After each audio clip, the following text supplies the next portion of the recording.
Bom dia, pessoal.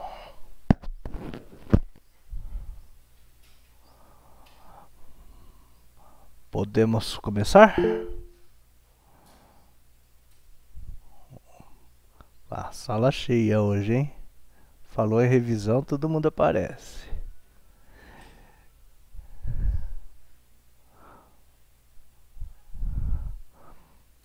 Ó, o bom dia aí que vocês estão mandando já vai servir de presente, tá? Aí, então todo mundo mande bom dia ou presente.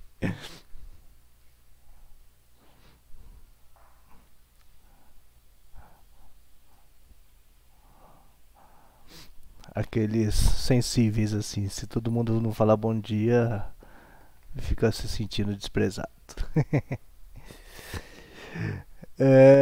Ó, seguinte, nossa prova nós teremos aqui 5 aulas, tá? Então a gente deu uma cortadinha, facilitou um pouco a vida de vocês. Então, introdução à infectologia, a febre de origem determinada, o tratamento do HIV, não só o tratamento, né, mas a fisiopatologia, a replicação do HIV, toxoplasmose na gestante e infecção do trato urinário. Como vai ser a prova? Eu ainda não tenho certeza da prova em relação a teste ou questão dissertativa, mas possivelmente alguns testes. A Bruna já está tentando convencer a fazer dissertativa. Não sei, não sei. Eu já estou fazendo um estágio de prova online com a minha filha aqui e vi que as respostas passam rapidamente por WhatsApp. Então, não sei se dissertativa. Talvez muitos testes evitem a cola. Então, estava dando uma olhada aqui, ó. São 5 temas. Se a gente fizer 20 testes de cada tema, claro, daria 100 testes. Acho que aí não dá nem tempo de vocês ficarem trocando WhatsApp. Já aí cada um vai fazer a sua. É, não, acho que não chega a 100 não, mas um Enem, isso, boa. É, mas de verdade não pensei ainda. Mas já tá uma moleza porque já tá uma moleza porque a gente já reduziu as aulas e ficou uma parte aí para P2, né? E ainda vai ter essa revisão de hoje. Com a turma anterior, a gente não conseguiu fazer revisão das 5 aulas. É bastante coisa. A gente conseguiu fazer de 3 aulas. Acredito que vai ser a mesma coisa, porque eu fiz bem aceleradinho com eles. A gente falou de a introdução à infectologia, a febre de origem determinada e a toxoplasmose na gestante. E os outros, acredito que vocês tenham as aulas. Se não tiver, eu vou pôr tudo no YouTube e no Class eu boto o link para vocês. Tá ok? Podemos fazer a mesma coisa aqui?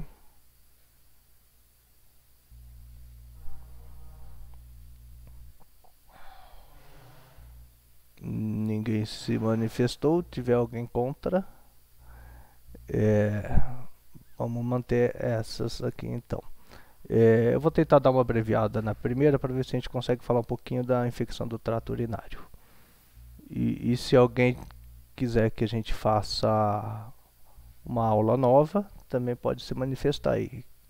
E ninguém vai ficar bravo. Então ninguém manifestou, vamos para a revisão. Opa, esqueci de gravar.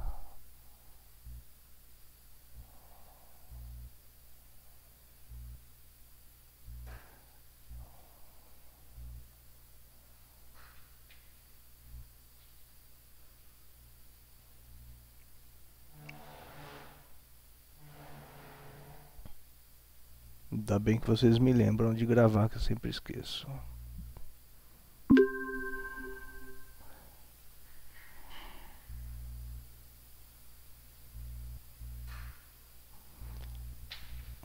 Bom, então vamos começar a aula da infectologia de hoje, 22 de maio de 2020.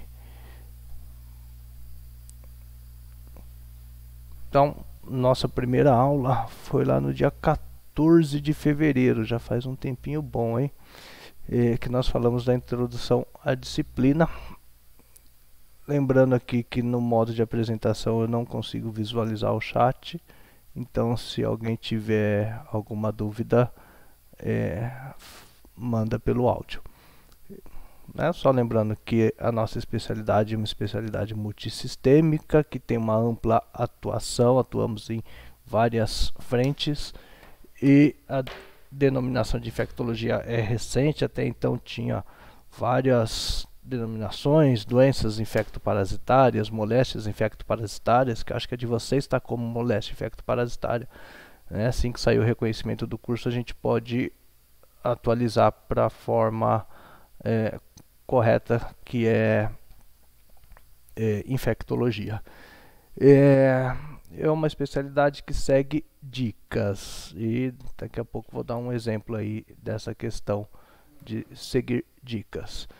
Muitos problemas que não têm ainda a sua origem esclarecida no paciente chegam para infectologia.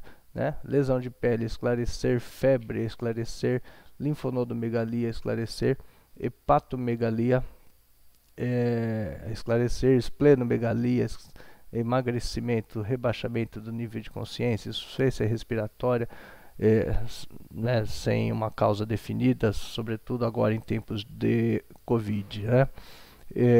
Vou contar hoje aqui um caso de febre a esclarecer para vocês, bem bacana. Área de atuação: atuamos na parte clínica, com as infecções urinárias, pneumonias, meningites, infecções de pele. São as infecções mais do dia a dia do infectologista, Infecção do trato respiratório alto e baixo, trato digestivo, osteoarticular, que seriam as osteomielites, artrite séptica, infecções abdominais e abscessos.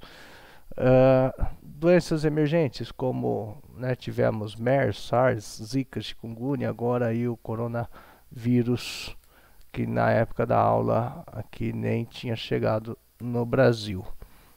As doenças endêmicas, como em Adamantina, região oeste de São Paulo, Mato Grosso do Sul, Mato Grosso, temos a leishmaniose, a malária, mais na região amazônica e África.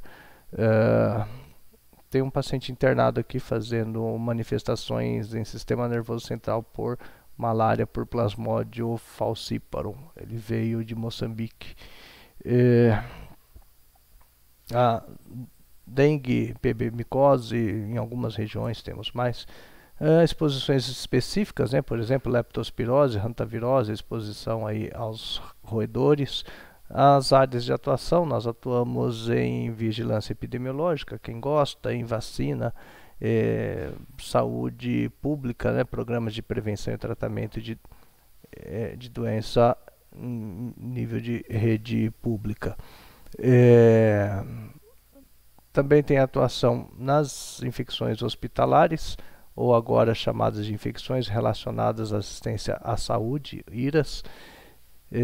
Nisso temos vários pontos de atuação: a comissão de controle de infecção hospitalar, a vigilância, prevenção, auditoria de antimicrobianos, isso é a CCH que faz.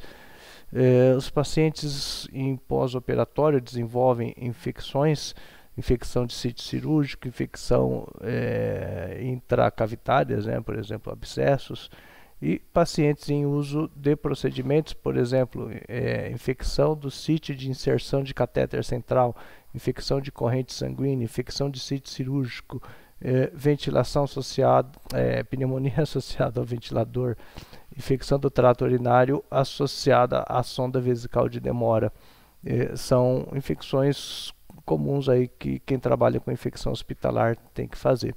Atuamos também na pediatria, né? As doenças exantemáticas, provocadas por vários vírus, ainda a questão do sarampo que tivemos nos últimos anos aí uma reemergência, rubéola, varicela, a cachumba, coqueluche. Lembrar que a cachumba e coqueluche não é só da pediatria. De um tempo para cá a gente tem tido essas manifestações em adultos por falha vacinal. Ainda temos as ISTs, antigamente chamadas de DSTs, né? Sífilis, HPV, síndromes uretrais, cervicites, herpes, gonorreia, linfogranuloma venéreo, são doenças, as DSTs aí mais comuns. Ainda temos possibilidade de... Só estou procurando um lugar melhor aqui. Possibilidade de atuação em áreas específicas. A gente vê em capitais infectologistas que trabalham só com hepatites ou só com medicina intensiva. Pessoal especializado em tuberculose ou hanseníase e outros só em HIV. Aqui no interior não tem jeito, a gente tem que fazer tudo isso. Não dá para segmentar. Aqui só para ilustrar, o mal de Pote, né, tuberculose óssea, que é uma doença bastante complicadinha de se tratar. O infectologista tem que saber diferenciar urgências e agir rápido em casos, por exemplo, de sepse e choque séptico. Tem que ter um bom contato social, porque nós lidamos com muitas vulnerabilidades, né? Por exemplo, usuário de droga, profissional de sexo, transexuais. Lidamos com ansiedade de pacientes e familiares. Ontem foi uma situação interessante, um quadro de investigação de febre de origem determinada, e conversando com o paciente e a família, tocamos nesse assunto, que a própria família falou assim: nossa, mas que pressão, hein, que é fazer o diagnóstico de uma febre de origem determinada. Né, porque a família percebeu que eles estavam colocando uma pressão grande, e é justamente isso que é o gostoso da especialidade, saber lidar com essa pressão e conseguir chegar num diagnóstico final da paciente. Tem que saber avaliar bem o quadro clínico, determinar a gravidade para determinar o momento de agir e saber ter um bom relacionamento com todas as especialidades, porque vírus, bactéria pode dar em qualquer órgão ou sistema. E ter um bom conhecimento em outras doenças, neoplasias, doenças autoimunes e efeitos colaterais de medicação, por exemplo, porque muitas vezes a febre é provocada por uma dessas doenças. Então, temos que estar sempre antenados aí com essas situações. E importante saberem aqui em relação aos recursos diagnósticos. Primeiro a gente pede exames gerais. Esses exames gerais vão direcionar a investigação, vão dar alguma dica, ou às vezes já determina conduta. Por exemplo, uma urina 1, urocultura, é um exame geral aí que a gente fala, já pode determinar a conduta. Ou um exame, um paciente com quadro de febre, mostrando insuficiência renal, distúrbio de coagulação, que isso é visto nos exames gerais, mostra que eu já tenho que agir e que não dá para eu ficar investigando, né?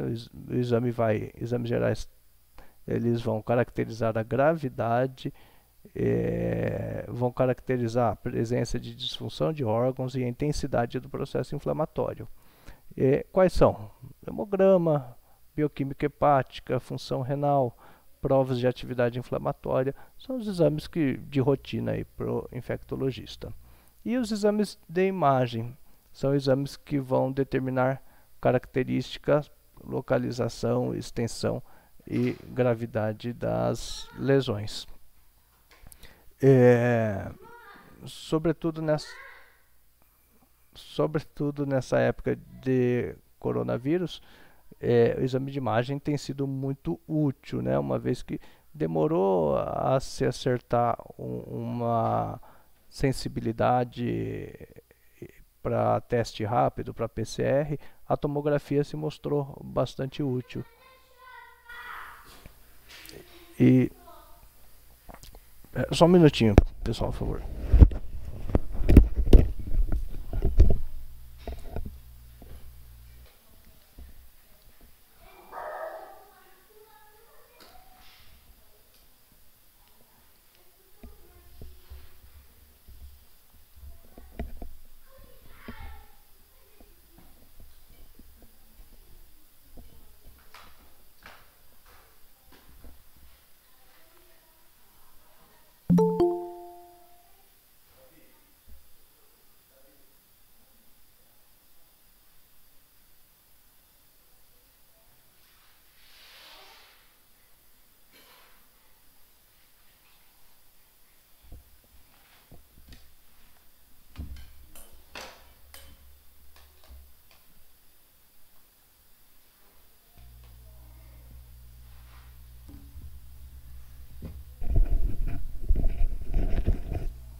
Então, os exames de imagem são úteis aí para a gente determinar característica e localização, extensão e gravidade das lesões. Eu vou pegar aqui, dá licença para eu pegar o celular, só para ler, por exemplo, uma tomografia de um paciente de ontem.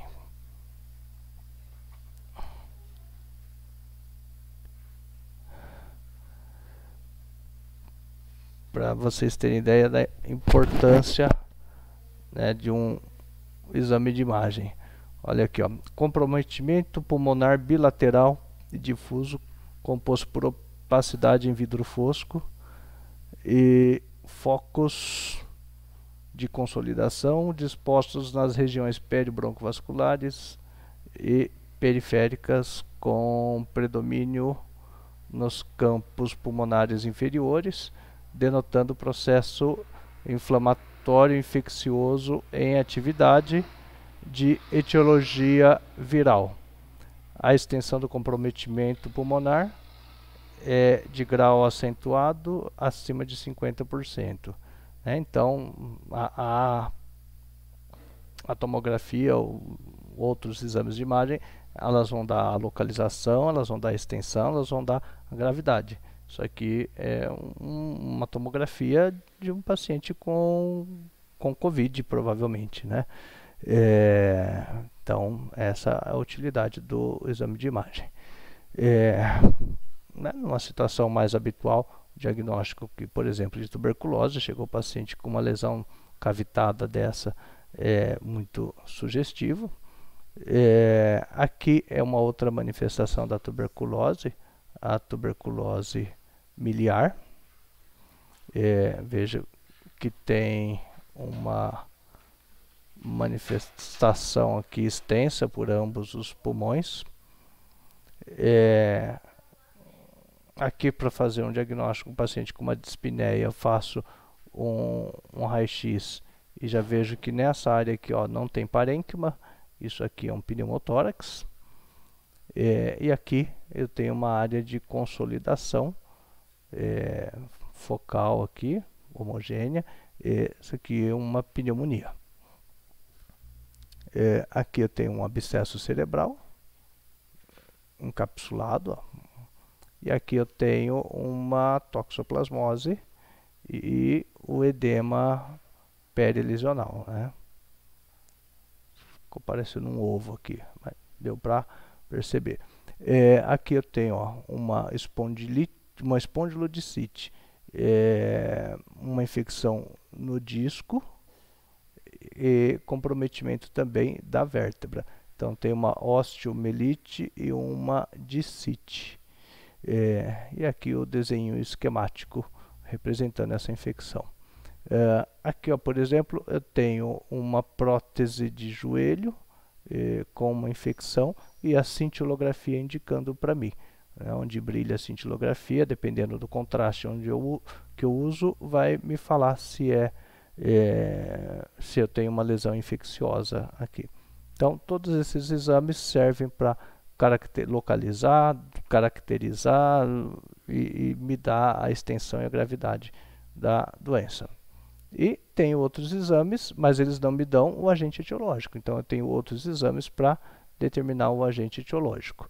E aí teremos as sorologias, as culturas, o PCR, lembrar que aqui o PCR é biologia molecular, biologia para determinar a presença de DNA ou RNA de determinado agente, e a pesquisa direta. Pesquisa direta quando eu vou procurar numa lâmina, no microscópio, uma bactéria, um fungo, né?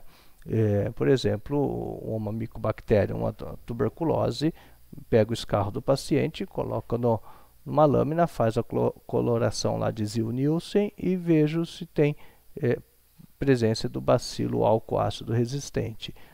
Ou um líquor, faz a coloração de Gram e vejo lá, tem presença de um diplococo gram positivo. Isso é uma situação rápida que em poucos minutos eu consigo informar o pessoal da emergência,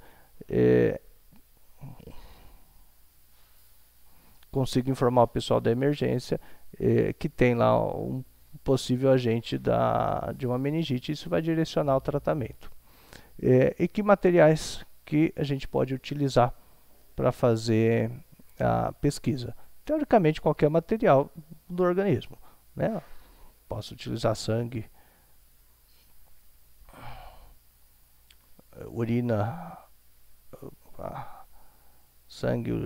líquor, líquido acítico numa peritonite, líquido pleural, né, num derrame pleural como complicação de pneumonia, uma infecção de medula óssea, às vezes tem infecção fúngica em medula óssea, qualquer secreção, numa prostatite posso fazer uma cultura de esperma, posso pesquisar, por exemplo, no Brasil a gente não vê tanto isso, mas nos Estados Unidos a gente já vê pesquisa de PCR para toxoplasma no humor vítreo, no humor vítreo.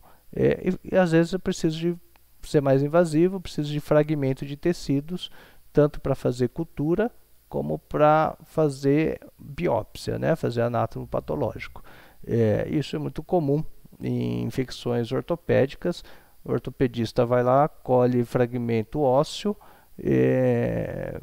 parafuso que está implantado e manda para a cultura, e aí a gente tem uma especificidade legal para determinar o tratamento do paciente. Aqui só o esqueminha de uma biópsia de linfonodo, coleta de urina, coleta de líquor. O que eu posso fazer no líquor? Esqueci de falar isso na outra turma. No líquor eu posso e devo fazer, do ponto de vista do infectologista, primeiro, quimiocitológico, avaliar a glicose,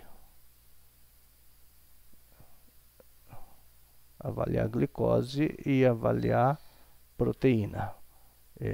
Esses dois parâmetros aqui são muito importantes para a gente. Fazer o teste de Gram, que é para ver se tem um Gram positivo, um Gram negativo, um bacilo, um coco, um diplococo, o que nós temos lá no líquor.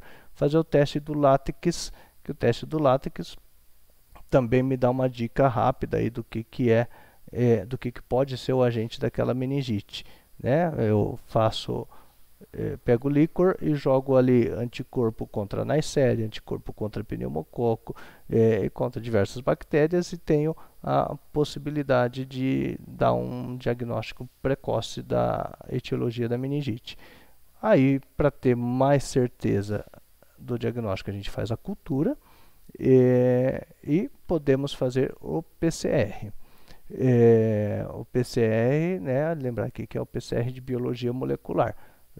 Um vírus, por exemplo, eu não vou conseguir nenhuma informação com esses exames aqui em cima, mas tem laboratórios especializados em fazer PCR em vírus. Então a gente manda o líquor para esses laboratórios que pode detectar o agente causador de uma meningite viral, por exemplo. Tem outras informações, por exemplo, pesquisa de bandas monoclonais, que é mais a neurologia que vai utilizar. Mas para o infectologista são essas informações que a gente não pode deixar de colher no paciente com suspeita de uma meningite. Os desafios hoje em dia da infectologia. O primeiro é o acesso. Se a gente pegar o nosso exemplo aqui, de Adamantina até Marília, nós temos 200 quilômetros e temos o Dr. Rogério aí em Adamantina e eu e alguns colegas aqui. Mas nesse trecho temos aí praticamente 200 quilômetros sem infectologista atuando. Então, assim, isso que a gente está no estado mais rico do país e já é uma dificuldade de acesso. Agora imagina numa... Opa, cadê? Imagina numa situação dessa aqui, que o cara tem que pegar um barco, andar, sei lá, 6, 8 horas de barco e depois mais tantas horas de carro para chegar numa cidade maior para poder ter acesso ao infectologista. Ou o que acontece muitas vezes é que os médicos venham até essas regiões para conseguir atender essa população. Uma outra situação é a questão da resistência bacteriana, que pode ocorrer pelo uso de antibiótico aí exagerado e não racional, ou por hábitos rotineiros nossos. Por exemplo, o consumo de carne está muito relacionado antibiótico utilizado nas rações para alimentar esses animais. O pessoal acrescenta antibiótico nessas rações para melhorar a eficácia, a produtividade aí desses rebanhos. Lembrar aí que boas práticas de inspeção em serviços de saúde com focos na prevenção e controle das infecções faz parte do trabalho do infectologista. Por exemplo, aqui, num ambiente de UTI, o paciente está com sonda vesical, o paciente está com intubação orotraqueal, está com sonda nasogástrica, deve estar com, pode estar com catéter venoso central, com sonda vesical de alívio, sonda vesical de demora. Então, tudo isso é procedimento invasivo que vai levar a um risco maior de infecções. Então, coisa que a gente tem que ficar atento. Em relação, olha lá, saudade do nosso campus e das nossas aulas, né? Campus cheio. Agora, vocês têm alguma pergunta aqui? Podemos partir para a próxima, que é a febre de origem indeterminada.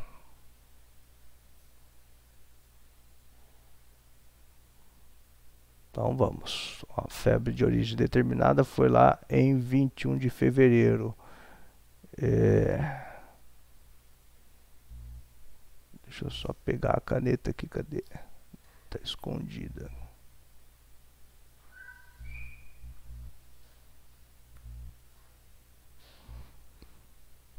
Lembrando que a maioria dos casos de febre são de curta duração e não necessitam de investigação, são autorresolutivas, normalmente infecções virais que se resolvem rapidamente. Alguns casos são manifestações de doenças graves, mas a maioria pode ser facilmente diagnosticada e tratada com eficácia. Só um pequeno grupo de febres acaba persistindo e tem um diagnóstico mais difícil, e normalmente esses vão se encaixar nos critérios de febre de origem indeterminada, né? Então é um quebra-cabeça que a gente tem que enfrentar desde o início da aferição da temperatura, né? Ou termometria clínica. Temos 2 artigos marcantes que determinam a origem da da investigação da febre de origem indeterminada. Esse primeiro aqui de 1955, que dava o nome de febre prolongada e perplexante, alguma coisa assim. E depois, a primeira vez que foi usado o termo febre de origem determinada, que foi em 1961, que foi aqui o relato de 100 casos. Esse é bastante importante, porque ele usou pela primeira vez o termo febre de origem indeterminada, né? Então, se vocês virem no inglês o termo FUO, né, F-U-O, que é aqui da febre de origem indeterminada, e para nós é o termo FOI.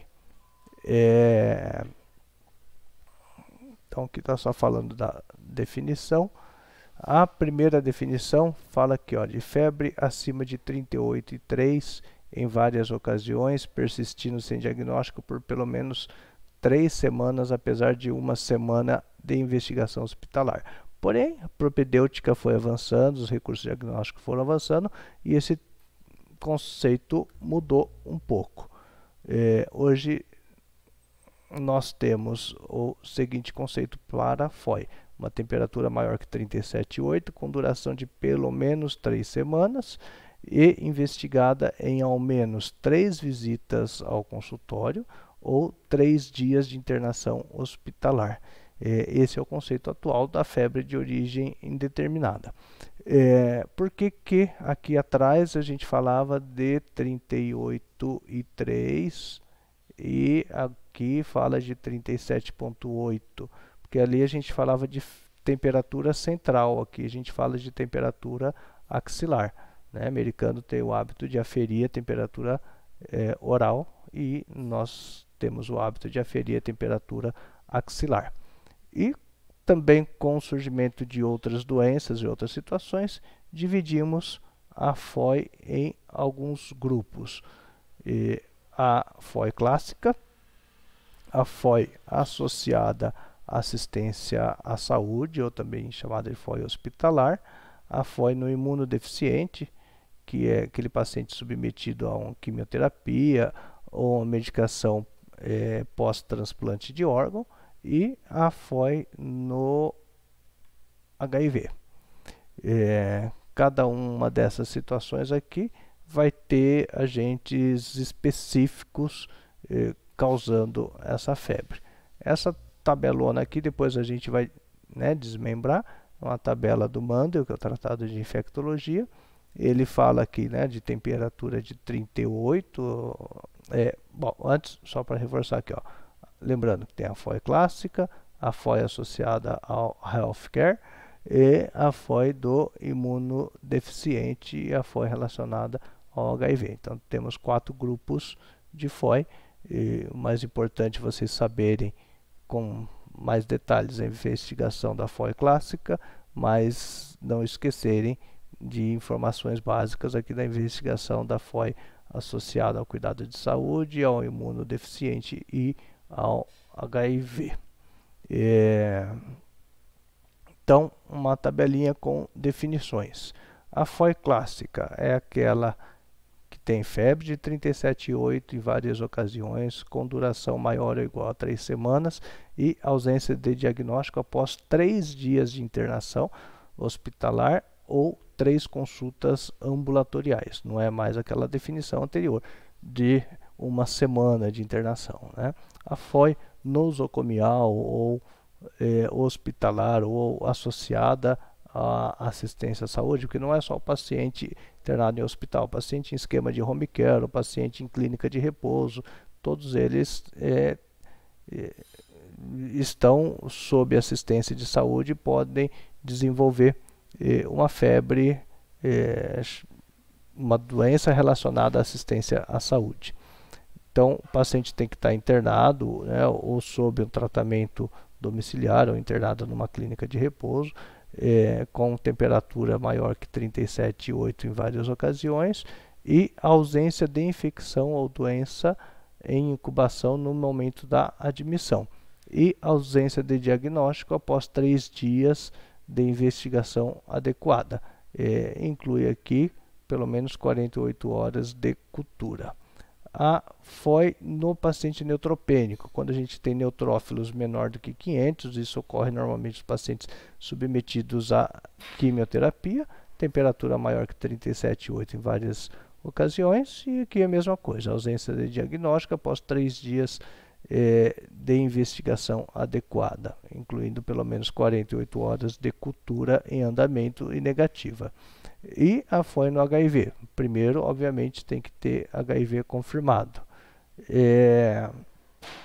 Falar, mas isso é óbvio. Nem tanto. Já tive 2 situações de pacientes que o paciente dizia ter HIV e não tinha, e outro paciente foi encaminhado como tendo HIV e não tinha.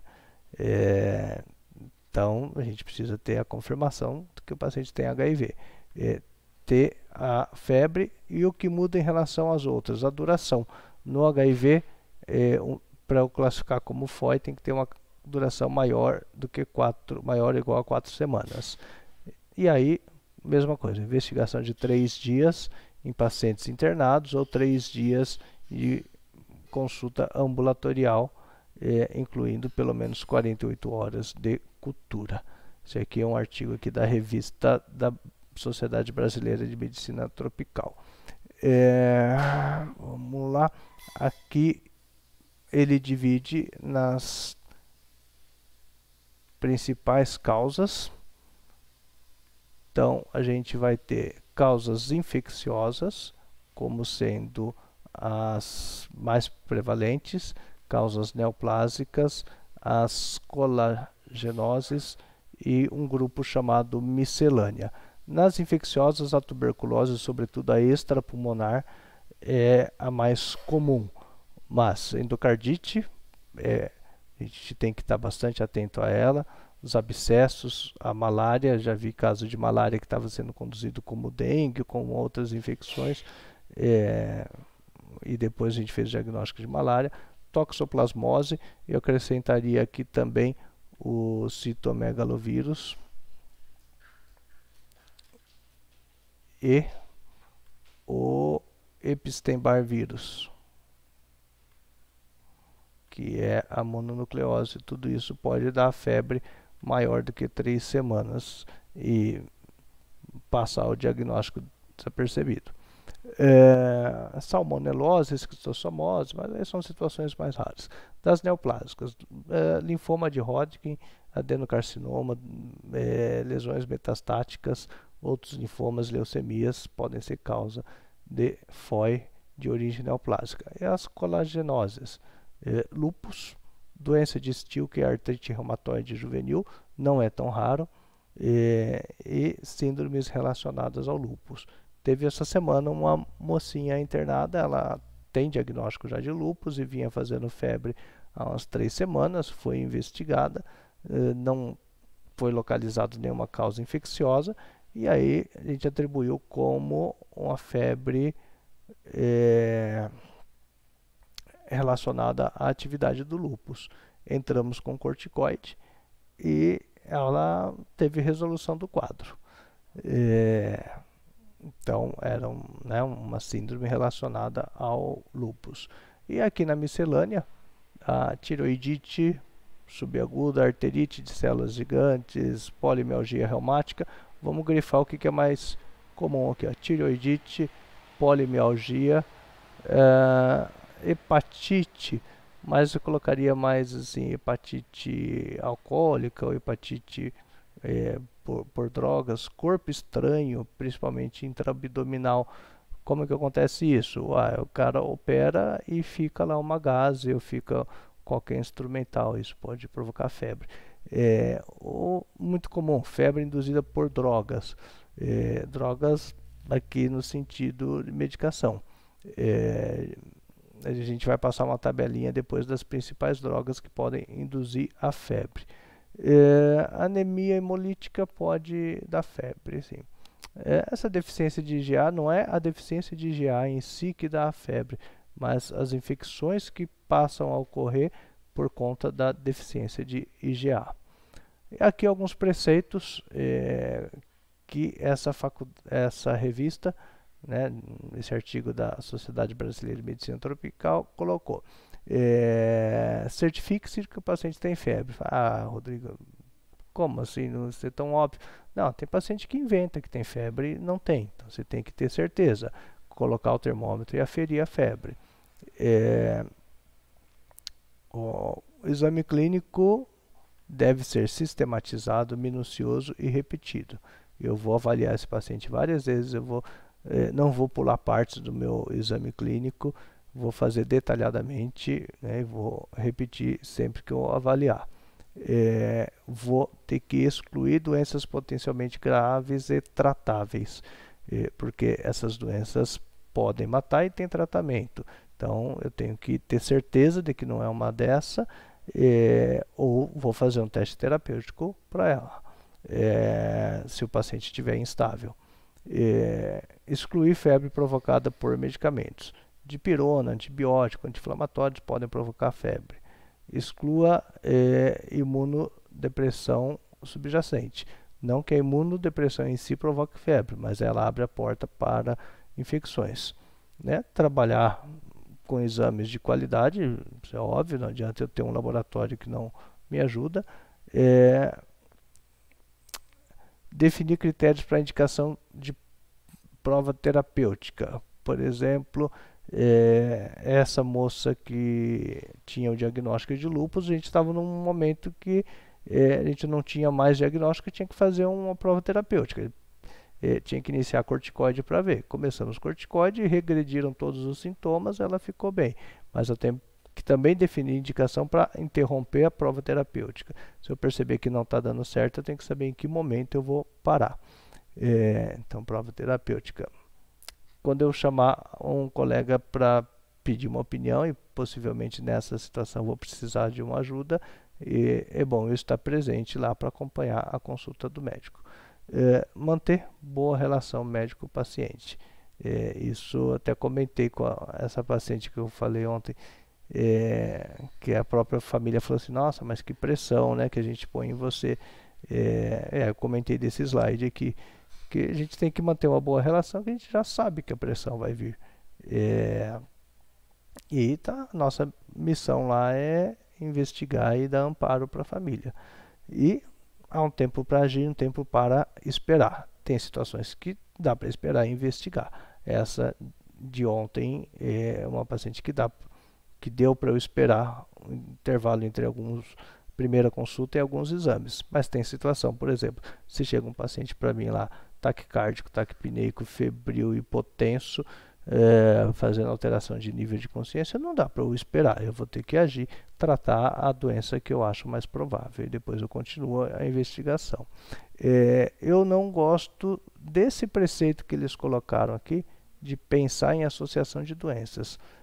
Na verdade, o mais correto aqui é pensar em uma única doença causando aquilo. Então aqui a gente elimina esse preceito aqui. Fala, não, mas as pessoas cada vez têm mais doença, a população está envelhecendo e as comorbidades cada vez estão mais presentes. Tudo bem, elas podem facilitar a ocorrência de infecção, mas não que elas sejam causa de febre. E o que eu vou dirigir aqui na minha anamnese? Questão de viagens. Para onde foi, quanto tempo ficou, quando foi, quando voltou, onde morou anteriormente, há quanto tempo está morando nessa cidade, né? Descrever o local, contato com portadores de doenças contagiosas, atividades e hábitos sexuais, uso ou não de preservativo, contato com animais, gato, cabra, boi, tudo isso pode transmitir doença. Picada de inseto muito importante, o mosquito é o mais comum, o barbeiro, o carrapato. Hábitos alimentares, exposições profissionais, por exemplo, açougueiro, veterinário estão mais expostos à brucelose, trabalhadores no esgoto estão expostos a quadros principalmente de hepatites e algumas infecções bacterianas, uso de drogas injetáveis. Vão me fazer pensar em endocardite, por exemplo, por estafilococcus. Uso de álcool vai levar a um quadro de imunossupressão que facilita algumas infecções e também hepatite alcoólica. Medicamentos antibióticos, né, podem provocar febre. Imunossupressores não são eles que provocam a febre, mas eles podem facilitar a ocorrência de infecção. Anti-inflamatório, analgésico, pode provocar febre e, além de febre, pode provocar lesões de pele. Uso de hormônios, por exemplo, às vezes a mulher quer emagrecer e usa a levotiroxina, né, que é o T4, Puran, para tentar agilizar o metabolismo e emagrecer. Isso pode levar a febre. Uso de alguns tranquilizantes e anticonvulsivantes também podem provocar febre. Doenças pregressas. Fez uma cirurgia de joelho um mês atrás. Possivelmente tem um foco ali nessa cirurgia. Tem valvulopatia. Tenho que investigar endocardite. Tem uma doença dentária. Tem que investigar abscesso dentário. Tem icterícia. Tenho que pensar em anemia hemolítica. Tem transfusão, tem várias doenças que são transmitidas por transfusão. Mesma coisa com acupuntura. Tuberculose, se já teve tuberculose, eu posso ter reativação dessa tuberculose. Se tem neoplasia, se tem, né, procurar doença em todos os aparelhos. E doenças familiares, exposição a tuberculose, outras doenças infectocontagiosas, doenças hereditárias, se tem colagenoses na família, tudo isso me ajuda a pensar nessas doenças. Aqui são alguns aspectos que me ajudam a pensar que seja mais provável infecção ou neoplasia, mais ou menos provável. Quanto maior a duração da síndrome febril, menor a probabilidade de origem infecciosa. Por exemplo, uma febre de 1 ano é pouco provável que seja uma infecção. Em 1 ano a gente já ou descobriu ou o paciente morreu. As doenças infecciosas geralmente são diagnosticadas no primeiro trimestre de estudo. Proteína C reativa maior do que 100 sugere infecção bacteriana. E realmente isso a gente vê na prática. Proteína C reativa muito alta normalmente é bactéria. Um teste com naproxeno negativo sugere infecção. O que é isso? Uma medicação, naproxeno, que se eu dou num caso de linfoma, normalmente a febre abaixa. Então, se abaixou a febre com o naproxeno, eu vou pensar mais em doença neoplásica do que infecciosa. Se eu tenho uma leucocitose com neutrofilia, sugere infecção bacteriana. Mas é aqui que só sugere, né, ele não confirma, mas dá uma sugestão importante. Fatores que sugerem ou afastam neoplasia. A presença de mialgia e artralgia falam contra neoplasia. Isso aqui fala mais a favor de doenças reumatológicas. Teste do naproxeno positivo sugere febre de origem neoplásica. Perda de mais de 1 kg de peso corporal por semana sugere neoplasia. As neoplasias são mais raras quando a febre tem duração superior a 1 ano. Né? Mesma coisa, uma neoplasia por 1 ano, ou a gente faz o diagnóstico ou o paciente acaba morrendo. Eosinofilia sugere eumintose. Só um minutinho.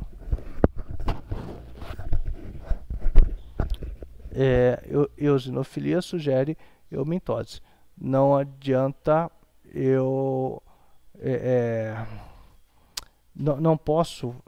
mas eu não posso ver eosinófilo aumentado e simplesmente falar, isso é parasitose ou alergia, porque algumas neoplasias podem também cursar com eosinofilia. né? Ó, principalmente doença de Hodgkin.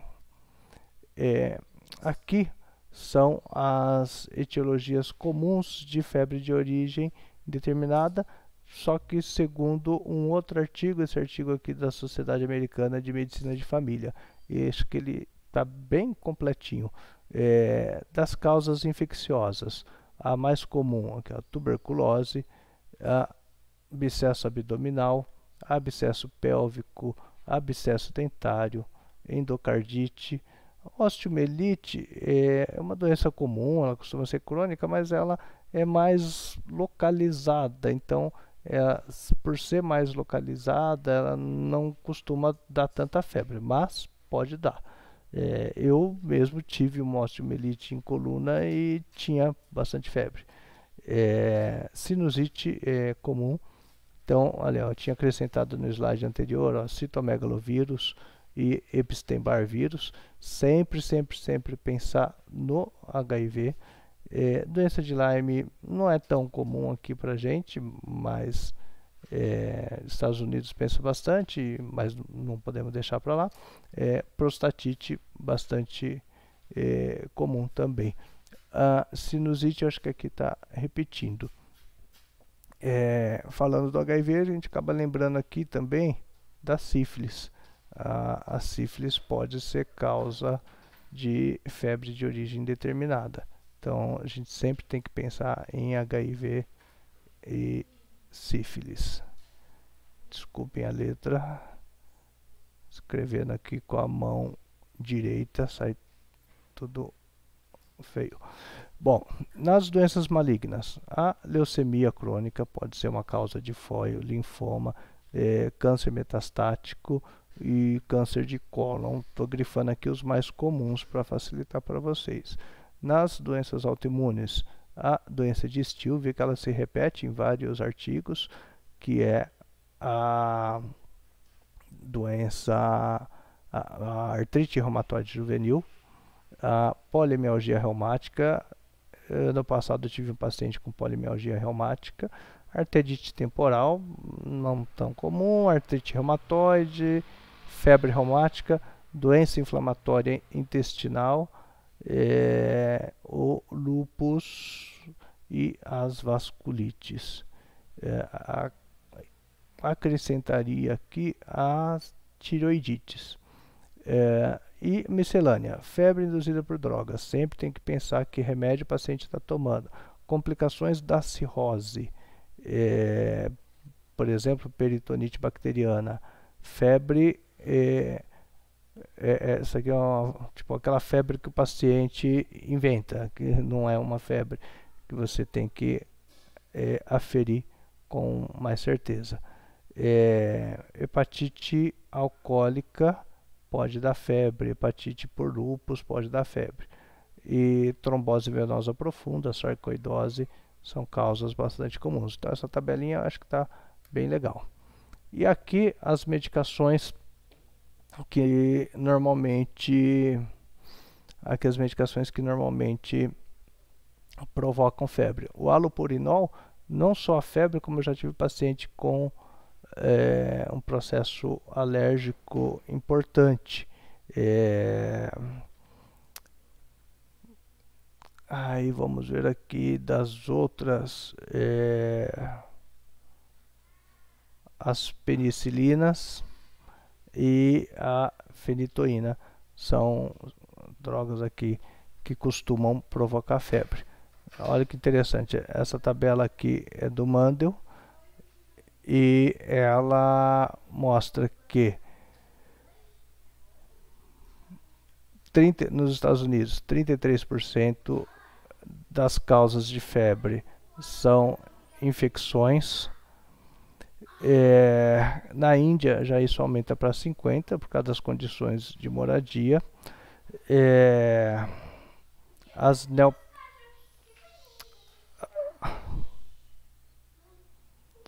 As neoplasias, a gente tem aqui ó, nos Estados Unidos 25% e não, isso aqui é doença do tecido conectivo.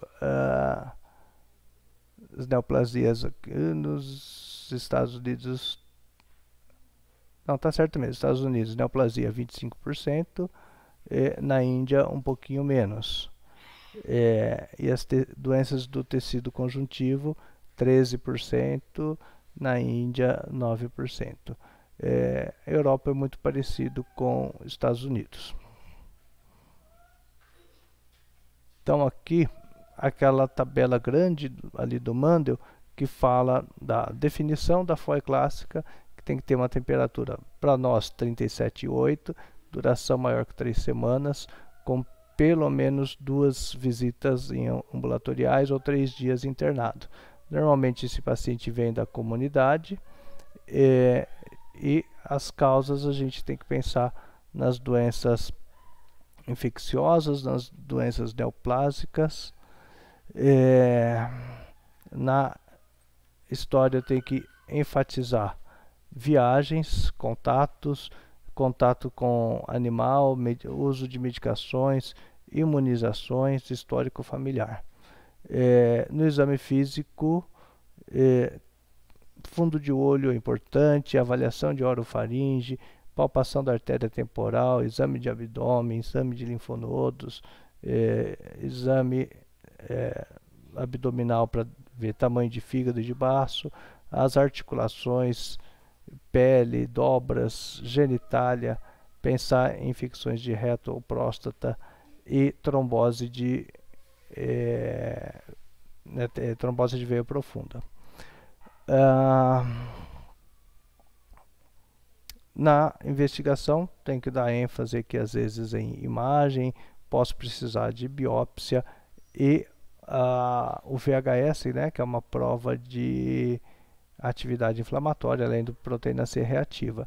Estados Unidos usa muito teste de pele. Para eles, por exemplo, o PPD é bastante importante, porque lá a prevalência da tuberculose é pequena. Aqui, como a gente tem muita tuberculose, o nosso PPD, mesmo sem infecção, normalmente é positivo. Então, o teste de pele para a gente não tem tanta utilidade. E eu posso manejar esse paciente externo, né, acompanhar a temperatura dele, e se ele tiver com alguma gravidade, eu tenho que internar. Às vezes a investigação, o tempo de doença pode, o paciente vir com meses de doença e a investigação ela acaba durando às vezes até algumas semanas.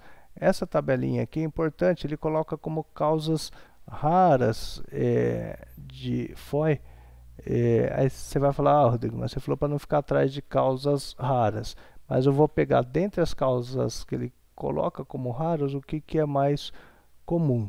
Por exemplo, meningite crônica, né, como meningite por fungo, febre relacionada a complicações da cirrose, febre induzida por drogas e outras hipersensibilidades.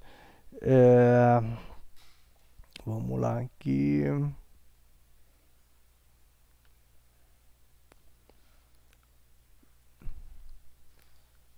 Doenças inflamatórias intestinais.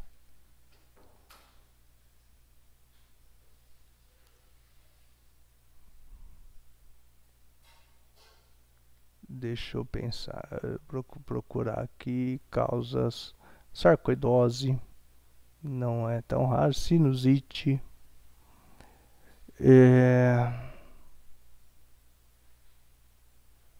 Eu acho que aqui ó, tiroidite e tireotoxicose. Essa paciente que eu falei que eu vi ontem, uma paciente que me procurou com 4 semanas de febre. Aí eu pedi para ela, e ela tinha uma dor cervical também, e pedi para ela retornar fazendo um controle de febre, anotando no papel todos os horários que ela aferia a temperatura e qual a temperatura, e pedimos os exames iniciais, e agora a gente está fechando aí como uma possível tireoidite. Ela tinha todos os sintomas compatíveis, já aí completando um mês de sintomas. Estou só aguardando alguns marcadores de tireoide, mas se for, realmente vai ser um diagnóstico bem bonito, assim, que se encaixa bem como tireoidite. Quando o paciente é um americano que vem para o Brasil e retorna para lá, o que eles pensam como possibilidade? Malária, hepatites, infecções respiratórias, infecção do trato urinário e pielonefrite, infecção digestiva, dengue, tuberculose, a febre de origem entérica, tuberculose. Penso aqui nas rickettsias, temos bastante carrapato infectado, infecção pelo HIV, por conta do turismo sexual, abscesso por ameba. Então, assim, se quando o paciente vem para cá e volta para lá, eles pensam nessas doenças, nós temos que pensar também nessas doenças aqui nos nossos pacientes. Quando eu vou falar de febre relacionada à saúde, tem que pensar no paciente que foi submetido à cirurgia. Ele pode fazer infecção do trato urinário, pneumonia, infecção do sítio cirúrgico, abscesso no local da cirurgia. O paciente que está na UTI, ele pode fazer pneumonia associada ao ventilador, ele pode fazer infecção do trato urinário associada à sonda vesical, pode fazer infecção relacionada ao catéter central, pode fazer uma sinusite. A presença de sonda nasogástrica pode induzir a sinusite. Paciente que sofreu AVC, ele pode ter infecção do trato urinário, pode ter pneumonia, pode ter lesão de pele, não pus aqui, mas, por exemplo, ele pode estar acamado, faz uma escara e infecciona essa escara. O uso de medicações, o paciente está internado, está usando algum antibiótico, pode esse antibiótico ou algum anti-inflamatório induzir a febre.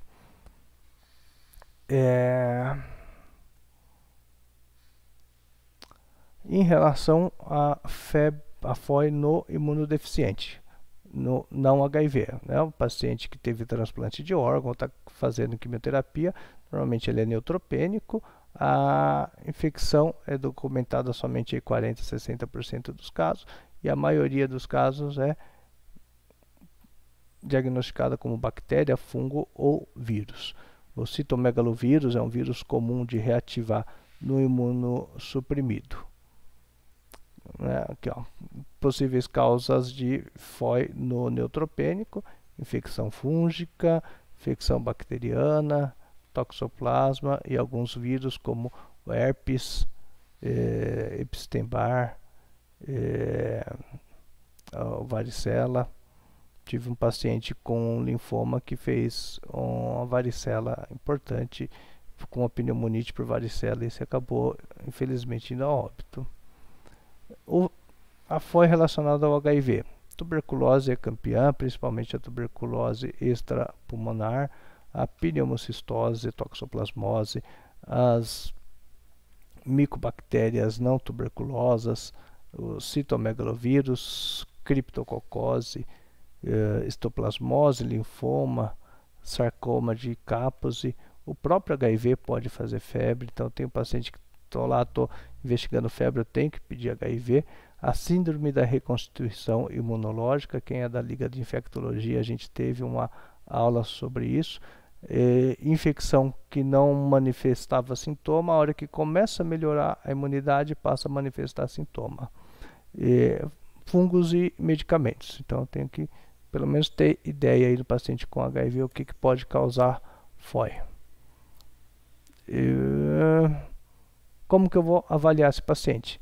Primeiro, certificado de que o cara tem febre. Às vezes ele não tem, ele estava inventando, então tem que certificar. A história tem que ser abrangente, o exame físico tem que ser completo, os exames laboratoriais na sequência, de qualidade, e aí exame de imagem pode ser necessário, e eventualmente procedimentos invasivos como uma biópsia.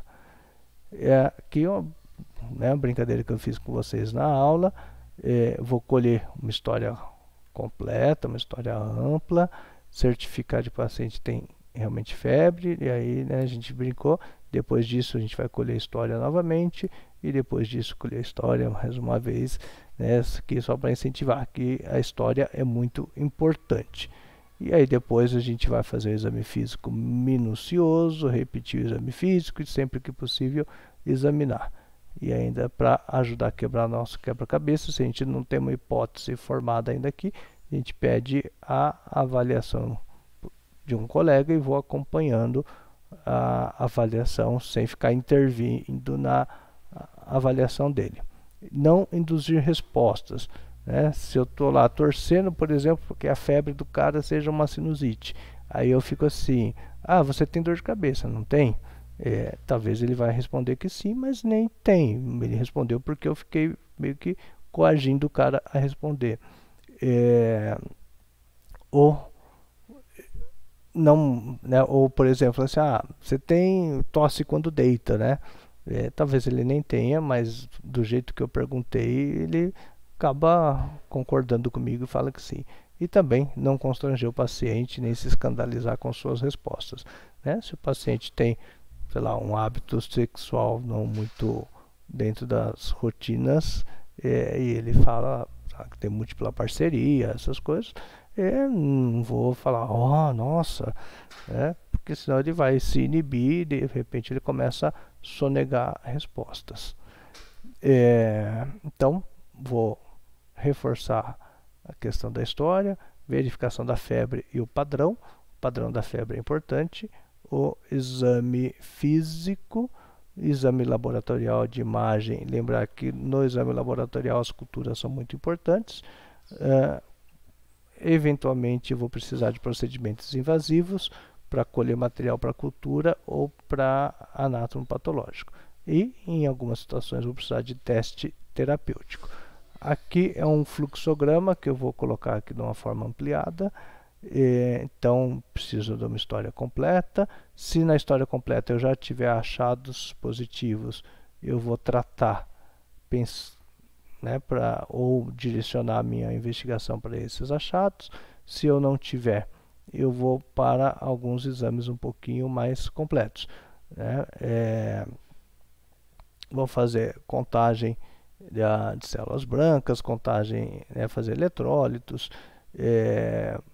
fazer cultura de sangue, análise de urina, cultura de urina, o VHS, que é a velocidade de hemossedimentação, acrescentaria aqui proteína C reativa, como eu comentei, a questão do PPD, que é o teste de pele, para nós não tem muita utilidade, e pelo menos uma radiografia de tórax.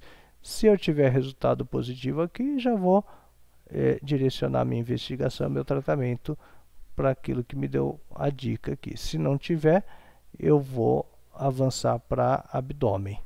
E aí no abdômen, posso começar com ultrassom de abdômen. Nesse protocolo aqui, ele orienta já a tomografia de abdômen de pelve. Mas posso tentar começar com ultrassom, porque nem todo lugar tem acesso fácil à tomografia. E aí, se eu já vou juntar todas as informações que eu tive até aqui e vou direcionar para uma das categorias aqui. Já vou ter ideia se pode ser uma infecção, se pode ser uma neoplasia ou se pode ser uma condição autoimune. Se for infecção, se está me dando ideia de que é infecção, aí vou para cultura de urina, escarro e secreções, fazer investigação para sífilis.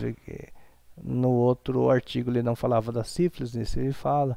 Teste do HIV, então sempre pensar em sífilis e HIV, citomegalovírus, Epstein-Barr vírus, aqui é anti-streptolizina. Se o diagnóstico estiver claro, vou tratar. Se não estiver claro, sigo para exames um pouco mais invasivos. Por exemplo, esse TTE aqui é o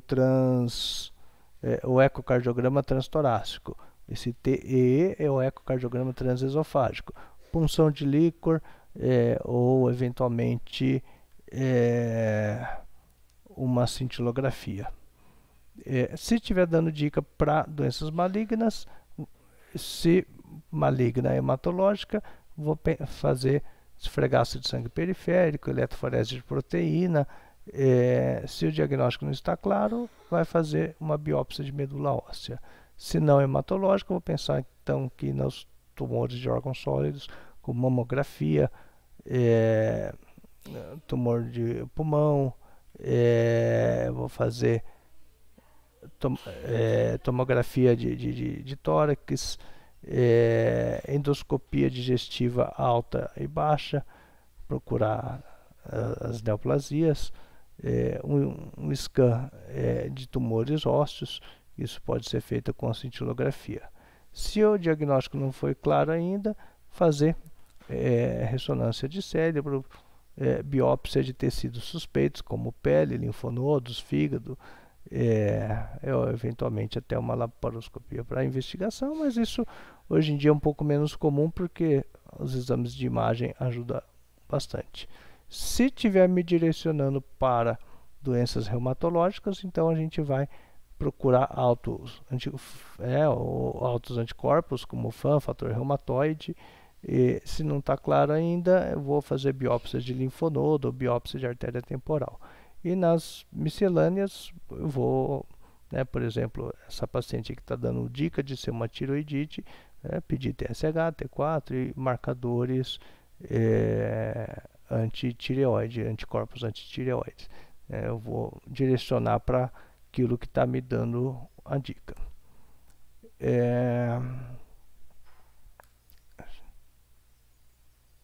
Aqui vocês dão uma olhada com calma nos exames de imagem, qual a utilidade de cada exame de imagem na FOI, no hematologia, cultura e urina e fezes, que eu vou prestar atenção. Lembrar sempre aí das sorologias, FAM, fator reumatoide, teste cutâneo, que para a gente não tem tanta utilidade, vou até arriscar aqui. E biópsias, biópsia de fígado, biópsia de medula, podem nos ajudar eventualmente. Aqui só para vocês verem, quando eu falo de padrão de febre, aqui a febre no primeiro dia, depois eu tenho a febre no terceiro dia, a chamada febre terçã da malária, que eu tenho febre no primeiro dia, depois febre no quarto dia, a febre quartã da malária. Aqui um quadro bacteriano, a gente vê só a temperatura subindo e aqui possivelmente iniciou o tratamento, começou a cair. Essa aqui, a gente tem febre que sobe, desce, possivelmente aqui é um padrão de doença autoimune, que tem surto e remissão. Esse é um outro fluxograma, muito semelhante àquele, mas que ele põe alguma coisa que eu gosto aqui, que é ultrassom de membro inferior para pensar em TVP. Acho que é a única diferença em relação ao anterior. Então a gente tem que pensar em TVP.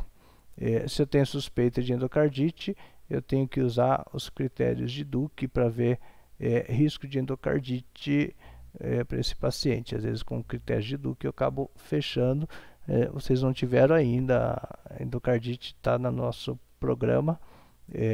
Nas próximas aulas aí, depois da prova, a gente vai falar e eu vou explicar o que são os critérios de Duke. E aqui foi uma revisãozinha que eu fiz no final da aula, mas como essa já é revisão.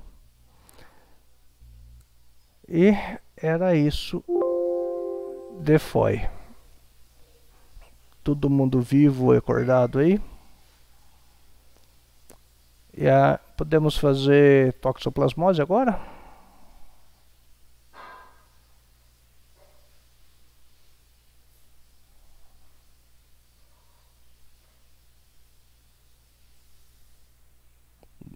Beleza, então vamos para a toxoplasmose.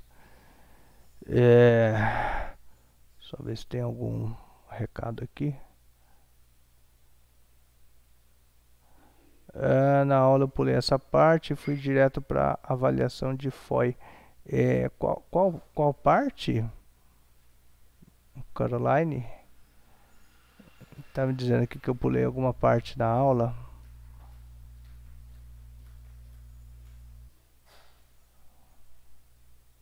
Dos imunodeprimidos. Não precisa saber com detalhe, mas pelo menos saber quais possíveis doenças podem acometer imunodeprimidos e HIV. Tá? Não precisa saber com detalhe investigação, isso é coisa de especialista e não é a ideia, né, formar especialista e sim generalistas. Mas pelo menos tem que saber quais doenças acometem mais comumente imunodeprimido e HIV. Realmente na aula eu acho que não enfatizei muito. Então vamos lá para a toxoplasmose. Enquanto vocês estão aguentando. Na toxoplasmose, então, a gente tem que pensar no conjunto mãe e feto. É uma doença causada pelo Toxoplasma gondii que pode levar a complicações graves quando adquirida no período gestacional. E quanto mais cedo, mais grave a doença.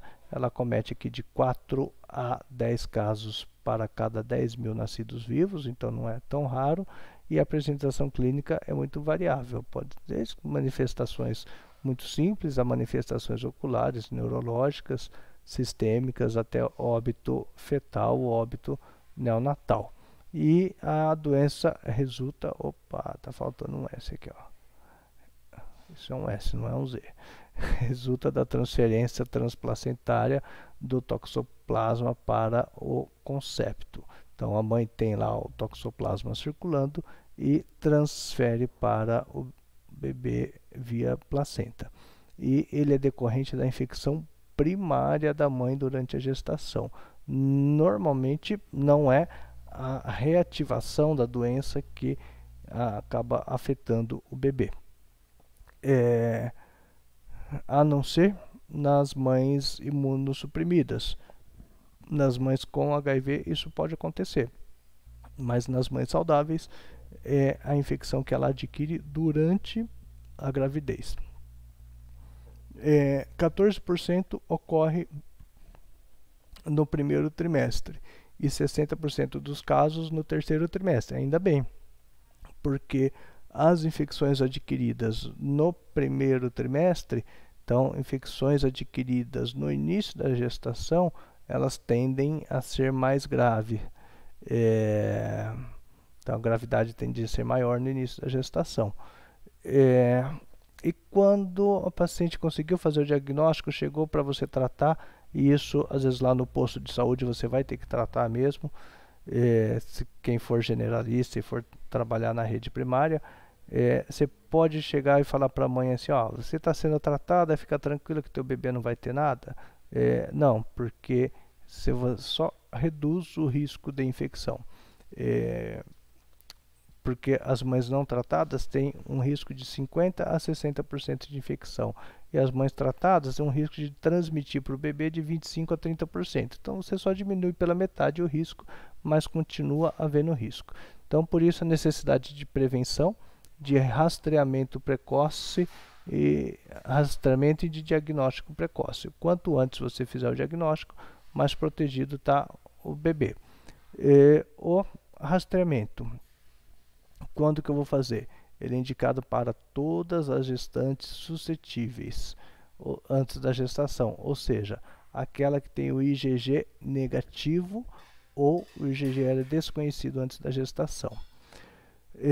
O IgG e o IgM devem ser solicitados pelo menos no primeiro trimestre, né, que na primeira consulta pré-natal e no terceiro trimestre. Além disso, lembre que tem que pedir as sorologias, hepatite B, sífilis, HIV, e tem que pedir urina 1 e urocultura.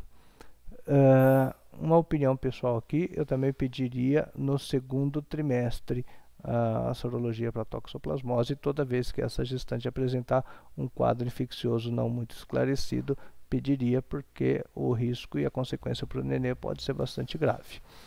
Como que ocorre a transmissão? O gato libera nas suas fezes uma forma chamada oocisto.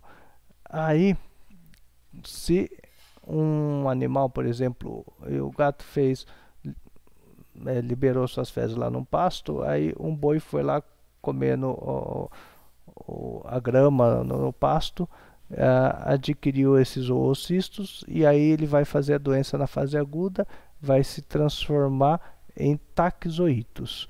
E depois, passada a fase aguda, esse taquizoíto vai se depositar nos tecidos sob a forma de bradizoítos. E aí 50% das infecções vai ocorrer por ingestão da carne desse gado que tinha ingerido o oocisto e está lá no seu músculo o bradizoíto, e a gente vai comer esse músculo na forma de um bife e vai ter toxoplasmose.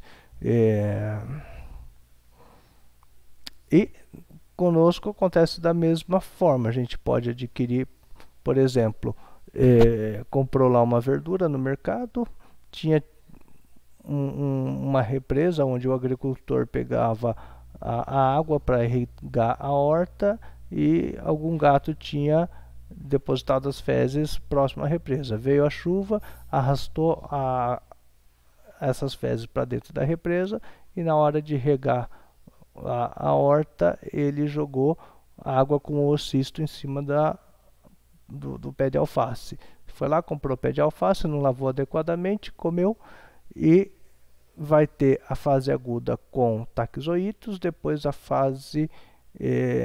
próxima fase já com bradizoítos, tá?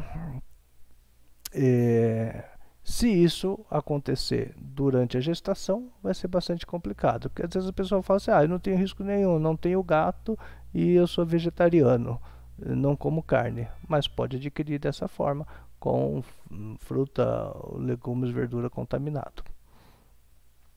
Como que a gente vai prevenir?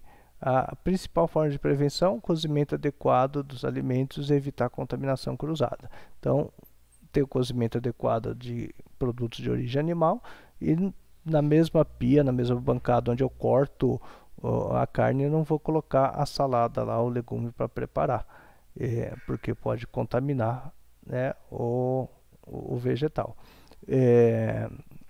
A ingestão de oocistos presente em frutas e verduras, solos ou água contaminados com fezes de gato são as principais formas aí de transmissão. Ter gato em casa não necessariamente acrescenta um risco de contrair toxoplasmose. O que faz para prevenir? Não alimentá-los com carne crua ou mal cozida, alimenta com ração, utilizar ração preferencialmente, remoção adequada das fezes e impedi-los de caçar. O que mais que a gente vai fazer? Higienizar corretamente as mãos antes das refeições, após manusear lixo, ter contato com animais. Orientar a utilizar luvas ao manipular carnes cruas, né? Evitar manusear terra ou solo, e caso necessário, utilize luvas. Isso é o que você vai falar para a gestante. Consumir apenas água filtrada ou fervida. Higienizar as frutas e legumes em água corrente, e depois vou colocar isso em solução clorada, que é diluindo 1 colher de sopa de água sanitária em 1 litro de água. Parece esquisito, mas é isso mesmo.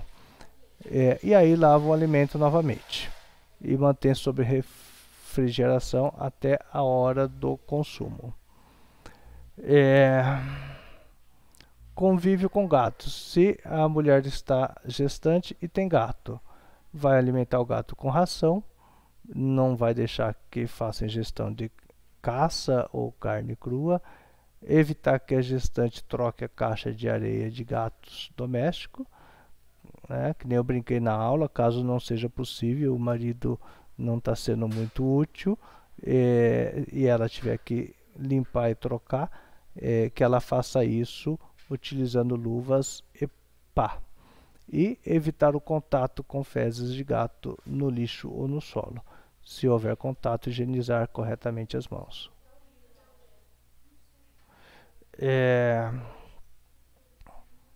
A gestante, normalmente, ela é assintomática.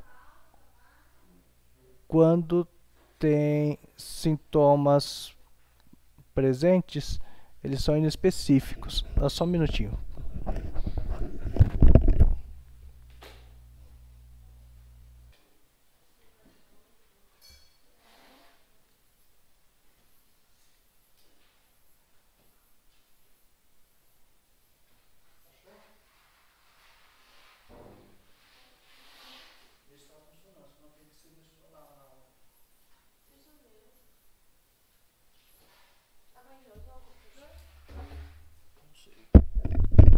Não sei. Quando tem alguns sintomas, eles são muito inespecíficos, né? Febre, calafrio. Então, o paciente apresentou febre, calafrio, sudorese, mialgia, mesmo que já tenha colhido sorologia lá do primeiro, segundo, terceiro trimestre, colhe de novo, porque pode ser que ela tenha adquirido a infecção nesse momento. Se apresentar linfonodomegalia, então, o hepatosplenomegalia ou Rache, não tenha dúvida, tem que colher a sorologia. A corioretinite, ela é mais comum na reativação, não na infecção primária. E a apresentação clínica no recém-nascido, como que é? Apresentação neurológica, como encefalite, convulsões, microcefalia, macrocefalia, hipotonia, paralisia de nervos cranianos, alterações psicomotoras, déficit intelectual, pode ter alteração ocular, que é a corioretinite, por isso a importância do teste do olhinho, né, quando o bebê nasce.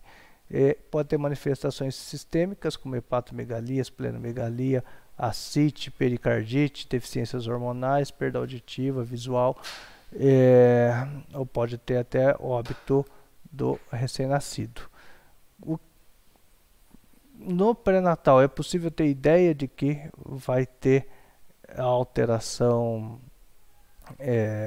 alguma alteração que me sugira que o bebê esteja com toxoplasmose? Sim. Se fizer ultrassom e apresentar calcificação, dilatação ventricular, normalmente bilateral e simétrica, já é um sinal de que pode estar infectado o bebê.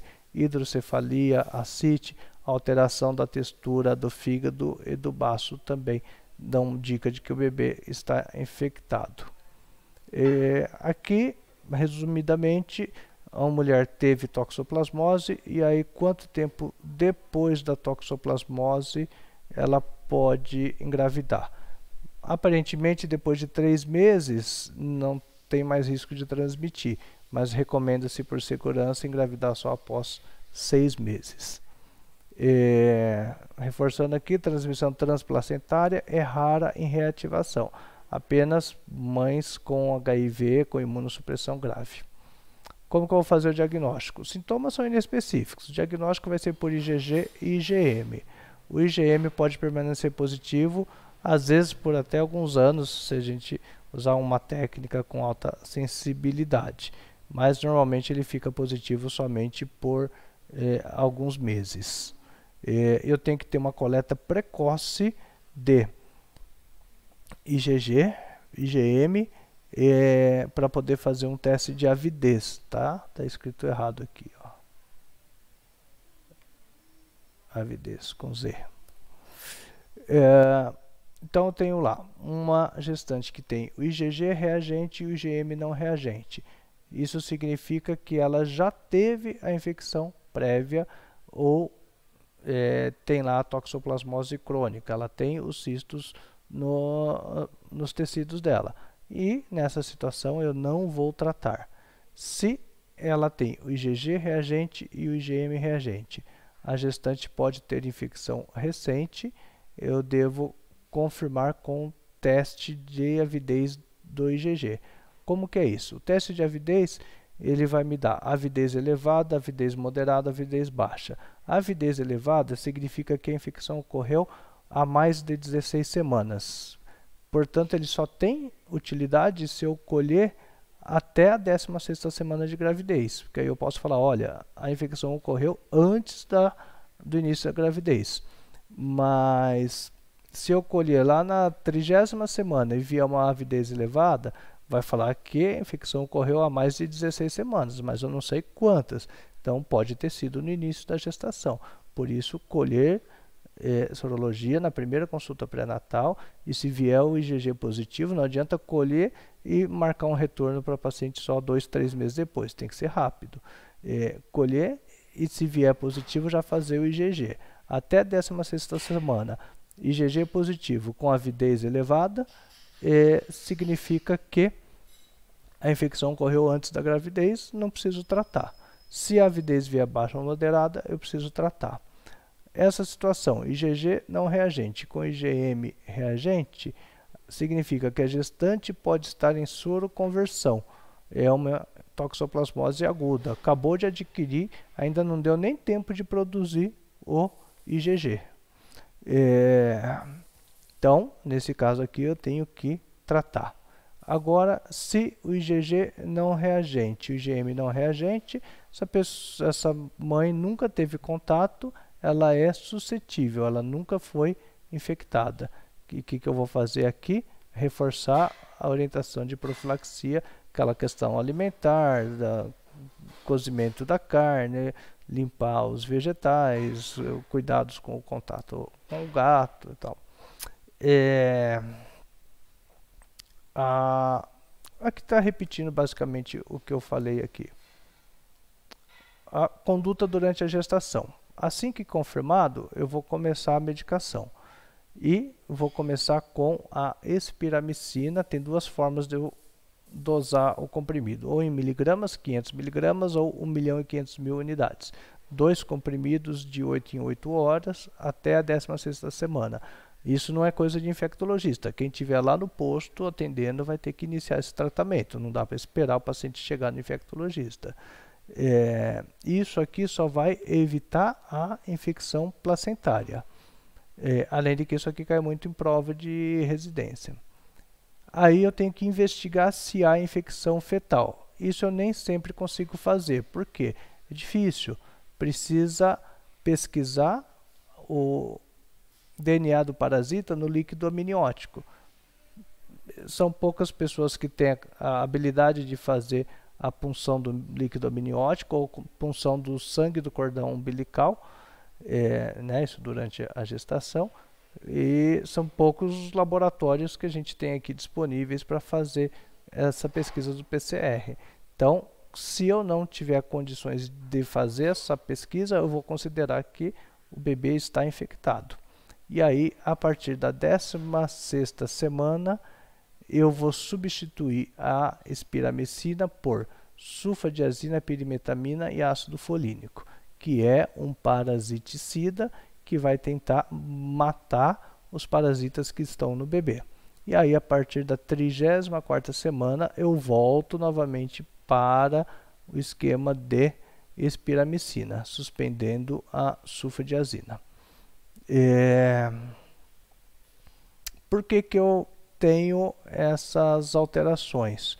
Porque tem alguns períodos da gestação que eu não posso usar a sulfapirimetamina e ácido folínico pela sua toxicidade. Então a gente vai ficar assim, resumidamente, cadê minha caneta aqui? Até a 16ª semana, espiramicina. Entre 17 e 33, vou usar sulfapirimetamina e ácido folínico. E a partir da 34ª, eu volto para a espiramicina.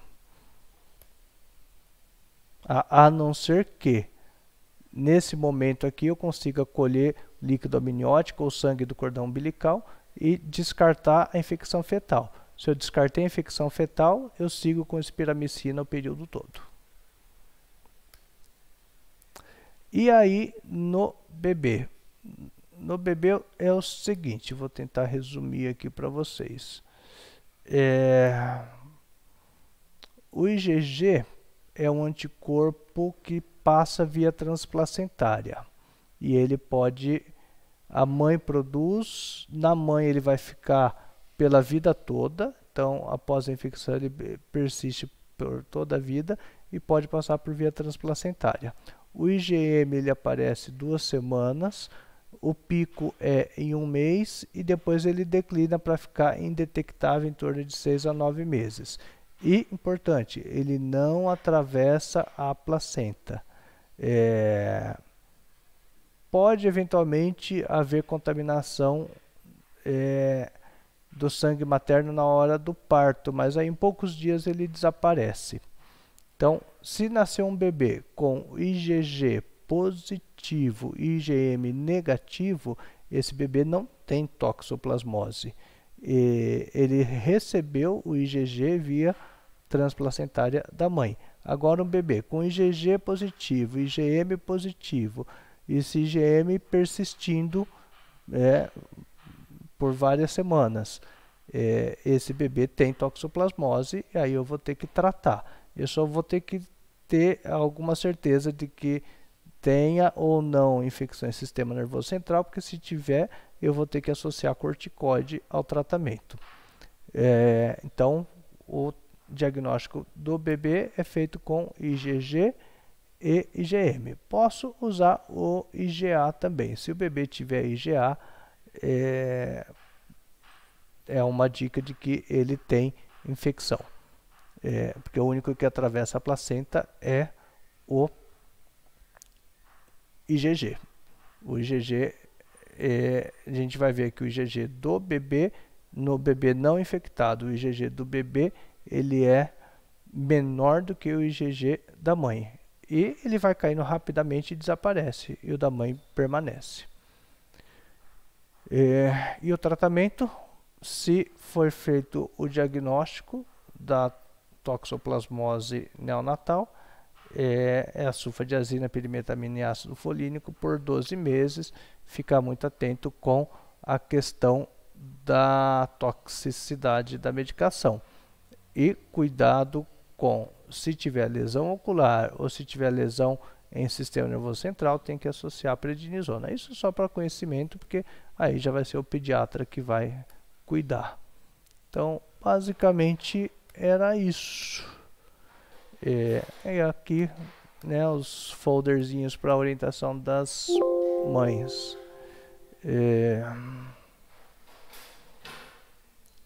E aí falamos as três principais. A infecção pelo HIV. Eu vou tentar gravar uma aula esse final de semana, se eu consigo gravar uma aula sobre o HIV, e deixo no YouTube e boto o link para vocês no Class. Se no site não tiver todas as aulas, eu coloco para vocês no Class também. Só para lembrar, o acesso às aulas no site é bem fácil, né? drrodrigobarbosa.com.br e vai lá em aulas e vão ter lá as várias aulas que a gente teve. Aqui, infelizmente, o cara que cuida do site me colocou essa foto do gato que deu uma falsa imagem. Aí você clica na aula e ela já carrega aqui os slides. Eu vou dar uma verificada do que está faltando aqui, eu coloco para vocês. E vou tentar fazer a aula do HIV e deixar lá, e vou postar também a da infecção urinária, que já está gravada. Deixa eu achar que estou perdido nas janelas. Tudo certo? Podemos encerrar?